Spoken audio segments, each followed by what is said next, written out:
Hello and welcome to News Across Nigeria. I'm Imana Amawe. Coming up on the program today. Boko Haram member gets a prison term of 60 years in Niger State.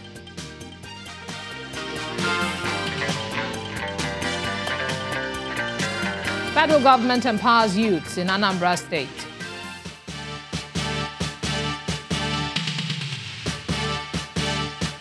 And the Lagos State government plans a collaborative economic summit with Kano State.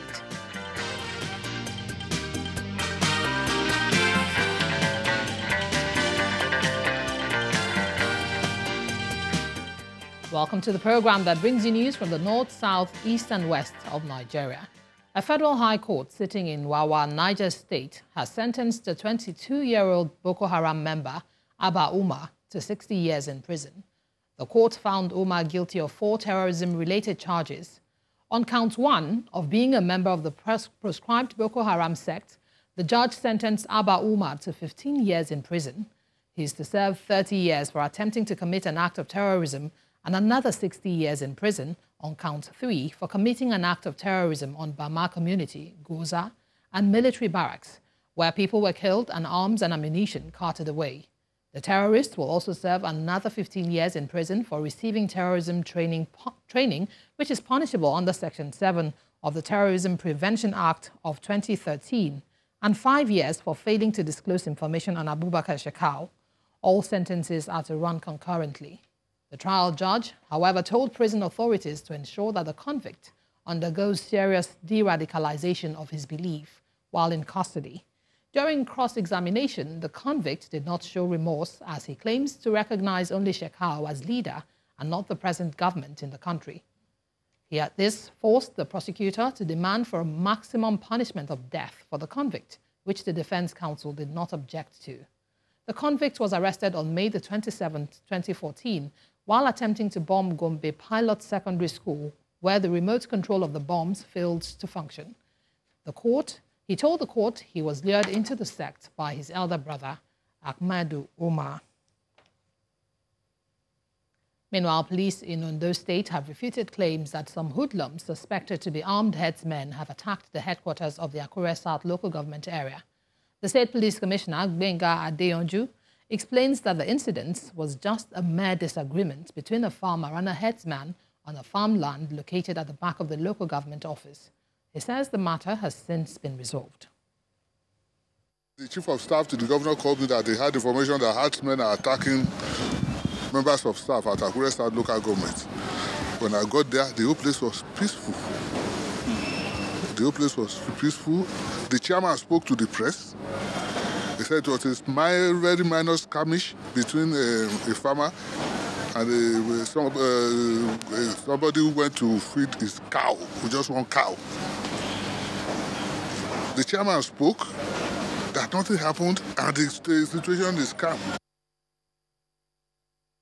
Now, the action of extremists is a major source of concern to the federal government as it continues to explore different methods to stop attacks on innocent civilians.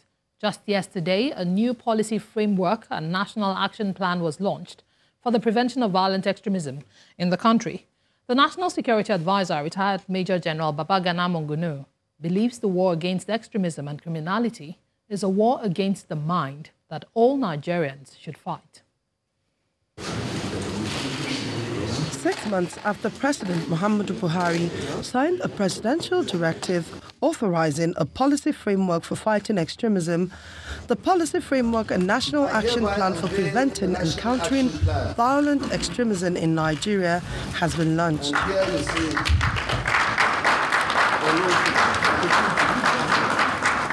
The National Security Advisor, who is saddled with developing the policy, explains the reason for the policy.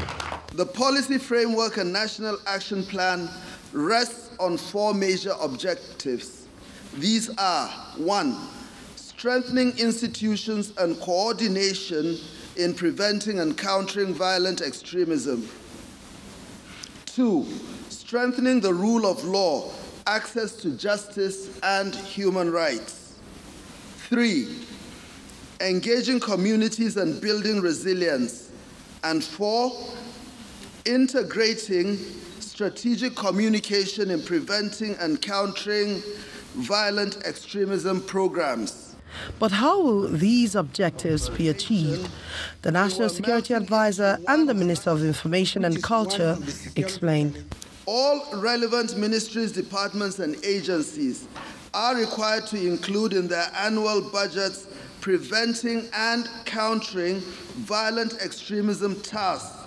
Our administration is engaging in dialogue with different key stakeholders in order to find possible and lasting solutions to the issue of herder-farmer conflicts. A steering committee has been set up to ensure the success of the policy. Amaka Okafor, Channels Television News. Well, let's get more on this, especially what to expect with the launch of a new policy to counter violent extremism. A security analyst, Don Okereke, joins us on the program. Thank you for coming on the program. Mr. Okereke. Thank you very much. Good afternoon. Good afternoon. Well, the direction of this new policy framework seeks to break the structural conditions that lead to extremist behavior. How will this work to help fight against terrorism?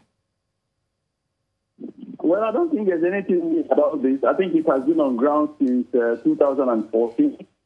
I remember the former NAS that took it launched a soft approach counterterrorism strategy. So I think this is just a rehearsal of that same policy. There is nothing new about it. Okay, so in other words, you're saying there is nothing, this new document is not different from others before it? I don't think there's anything new in there. I think probably they're just trying to rebrand it, but it's been on ground all along. Okay. I believe in 2014. Okay, some of the things that, some of the areas of focus include unemployment, poverty, lack of education, corruption, amongst other things. How do you think this, dealing with these fundamental problems will help fight against violent extremism in the country? Well, I believe those are some of the root causes of insurgency in the Northeast, like some people attribute it to abject poverty, even though there is abject poverty in different parts of the country. There's some analysts believe that abject poverty, injustice, and all that in the North, contribute to this Boko Haram insurgency. So that is what they call a soft approach, a battle of hearts and minds. That is essentially what it's all about. Okay, there's the Anchors Borrowers Program, which the government has put in place, and it's created over 6.3 million jobs for farmers so far through rice farming. Would you say this program has been effective?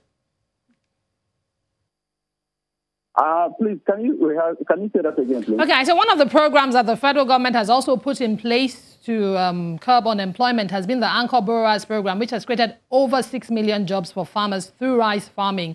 Would you say this has been effective to curtail the farmers' herdsmen crisis and terrorism generally in the country? Well, I can't say how effective it has been, but if at all it is in place, I want to believe it should be sustainable. It is the sustainability that will make it to work, not just banding figures of how many million jobs have been created. If they can make it more sustainable and improve on it, then there will be some hope. Finally, Mr. Okereke, what more would you suggest government should be doing to curb violent extremism in Nigeria?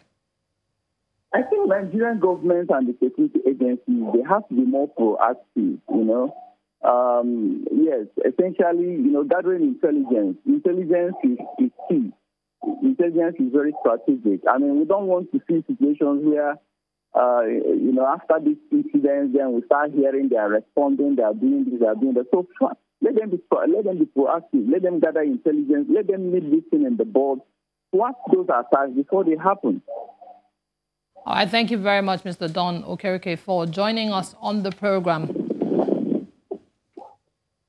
When News Across Nigeria returns in a moment, Governor Samuel Otom says the United Nations needs to step up response to security challenges in his state. Join us again.